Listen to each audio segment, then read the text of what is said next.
Hello and welcome to another episode of Smaulgld Speculation Series.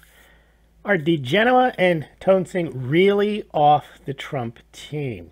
The other day I did a bit shoot in YouTube entitled What Do the Appointments of Joseph DiGenova and John Bolton to Trump's Team Mean? And I outlined that bringing on DiGenova meant that the Trump team was moving towards an offensive stance in relation to the Mueller probe.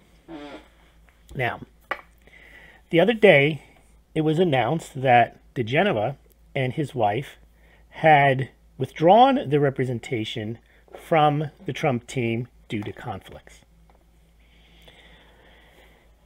So that leads people to say, oh, okay, well now Joseph DiGenova and his wife are off the team. That means a shift in strategy once again, or if not a shift in strategy, the inability of the Trump team to execute on a more offensive strategy. This is not true, and I'm going to explain why. When lawyers take on a new case, for example, in a law firm, they meet with a client, they discuss their mutual interests, and the client says, yes, Mr. Lawyer of Mr. Law Firm, I'd like to hire you to represent me. And the lawyer will then say, in a large law firm, okay, let me just run a conflict check. I don't think there'll be an issue, and I'll get back to you. Goes back to the law firm. The law firm takes the name of the company, the name of the individuals, perhaps, on the board of the company, perhaps the contact, and runs it through a database to see if there might be a conflict. Now, in a large law firm, you may not think there's a conflict, but you're a partner and you have 60 other partners. Many of them may be in other parts of the world. You may not know if there's a conflict. So the prudent thing to do is to send it to the person who runs the conflict check to see if indeed there may be some type of conflict. And that's very typical in a large law firm. And oftentimes they either tell themselves it's not a conflict and they take the business anyway because it's really not a major conflict, or they get a waiver from the client. But generally, law firms will always run a conflict check to see if there's something there that would disqualify them from representing the client. DiGenova and his wife, I doubt, are representing hundreds and thousands of clients at any one given time. They're fully aware, I would imagine, what the other one is doing. They're fully aware of what their potential conflicts might be. So, I'm just going to skip over Mark Meadows here for a minute.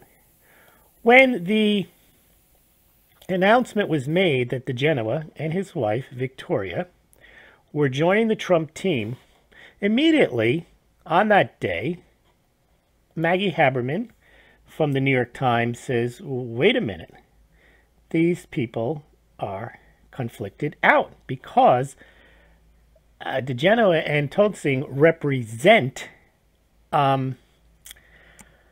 individuals that are involved in the Russian probe. So how could these two guys, or gal and guy, man and woman, represent Trump when, and here's Seth Aberson pointing out, that they're representing Eric Prince, Mark Corallo, and Sam Clovis, three Mueller witnesses who are likely to be called to testify against Trump. Maybe not likely, but certainly possibly. I think Seth's just editorializing there. But the point is, he's right, that they're representing clients, and it's possible that Trump, there may be a conflict. Now, if these two lawyers are what we think they are, i.e. that they've had distinguished careers, they understand what's going on, you would think they would understand that they couldn't represent Donald Trump when they would have a conflict.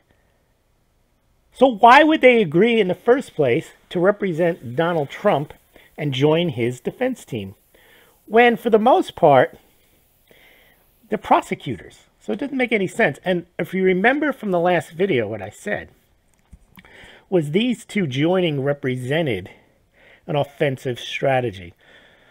Well, as was pointed out astutely by Maggie and Seth, and here's another guy here. I don't know who she is, but she made the same point.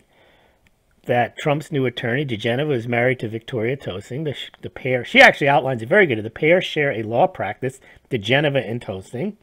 And Toensing appears to be representing Sam Clovis in the Mueller investigation. Now, that's something that they both knew when they took on the Trump representation. Well, then it was announced to great fanfare.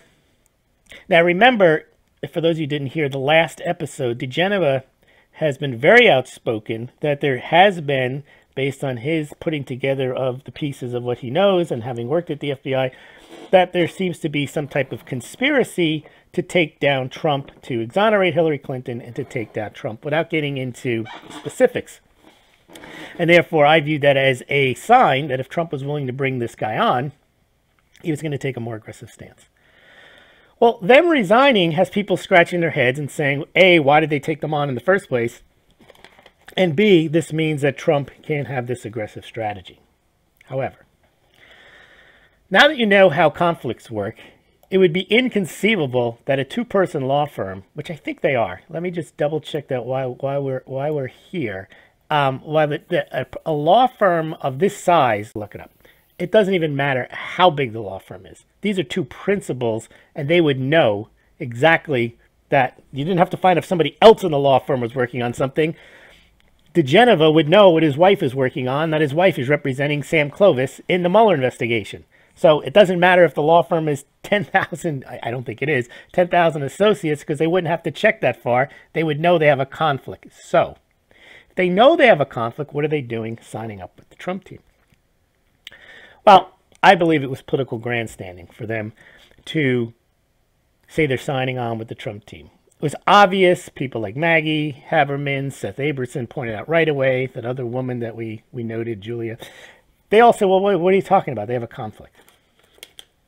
Yes, they have a conflict in the Russian investigation on the defense side. However, lost in the announcement that the two were leaving and they would not be able to be on Trump's legal team was that the conflicts do not permit DiGenova and Toensing from assisting the president in other legal matters. Other legal matters, as we discussed last time, could be Trump's offense. Remember, Trump was a private citizen when he was under surveillance.